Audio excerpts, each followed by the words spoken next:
প্রচুর আমরা আশা করেছিলাম যে গরম রোদ ইত্যাদিকে উপেক্ষা করে যেভাবে আমাদের বেকার ছেলে মেয়েদের পেটে লাথি মারছে সরকার এবং পাবলিক সার্ভিস কমিশন, সেটার বিরুদ্ধে প্রতিবাদ জানাতে আরও বেশি সংখ্যক উপস্থিতি আশা করেছিলাম। সেক্ষেত্রে যারা আসেননি সেক্ষেত্রে আমরা খুবই আশাহত হলাম, এবং যারা এসছেন তাদের কাছে আমরা কৃতজ্ঞ, আমরা ধন্য, এবং আমরা একে অপরের জন্য প্রত্যেকে নিজের নিজের দাবি পূরণের জন্য আজকে এসেছি।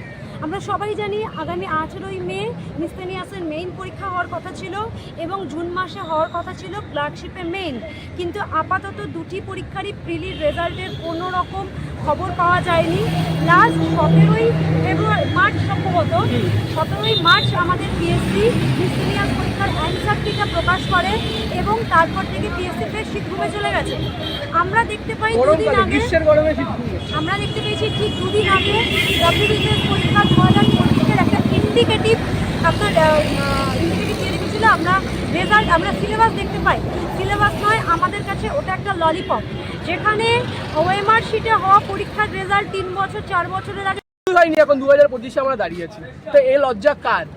এই এত দফা দাবি নিয়ে আজকে আমাদের দাবি চেয়ারম্যানের পদত্যাগ, বিভিন্ন রকমের দাবি। আমরা চাই স্বচ্ছভাবে নিয়োগ হোক এবং এই ওবিসি বাহানার জন্য যেন কোনোভাবেই আমাদের পরীক্ষাগুলো না বন্ধ থাকুক, এইটাও আমাদের একমাত্র দাবি। আমরা তো আহামরি কিছু দাবি করছি না যে আমাদের হিমালয় থেকে আমাদের কিছু ইনস্ট্রাকশন আছে যে 100 রোস্টার অ্যামেন্ড করে পরীক্ষা নেওয়া যেতে পারে। সেক্ষেত্রে পিএসসি যেভাবে পরীক্ষাগুলোকে বন্ধ করে রেখেছে, আপনারা একটা জিনিস দেখতে পাচ্ছেন যে এতক্ষণ আমরা দাঁড়িয়ে কথা বলছিলাম কিন্তু আমাদের সরতে লাগছে। আমাদের যদি আইন শৃঙ্খলার অবস্থা যা, সেক্ষেত্রে পুলিশের সমস্ত রকম নিয়ম কানুন, আজকে সবথেকে লজ্জার জিনিস দেখলেই নিয়ম কানুনটা উপচে ওঠে, বাদবাকিদের ক্ষেত্রে নয়।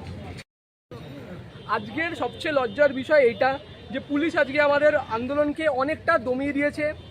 কি বাহানা? আজকে এখানে কোনো না কি একটা ডিপার্টমেন্টাল পরীক্ষা নাকি কোনো একটা ইন্টারভিউ চলছে, এই কারণে আজকে আমরা মাইক ইউজ করতে পারবো না। এত মোটা এই বিল্ডিংয়ের আমাদের দেয়াল, তারপরে আমাদের আওয়াজ কি ভিতরের দিকে পৌঁছে গিয়ে কারোর ডিস্টার্ব হচ্ছে? আমি এটা জিনিস বুঝতে পারছি না। কোন বছরের ইন্টারভিউ চলছে? পরীক্ষাই তো কোনো হচ্ছে না, কোনো পরীক্ষা কমপ্লিট হচ্ছে না, তাহলে ইন্টারভিউ কিসের ইন্টারভিউ হচ্ছে? কোন 2010 সালের ইন্টারভিউ চলছে কি?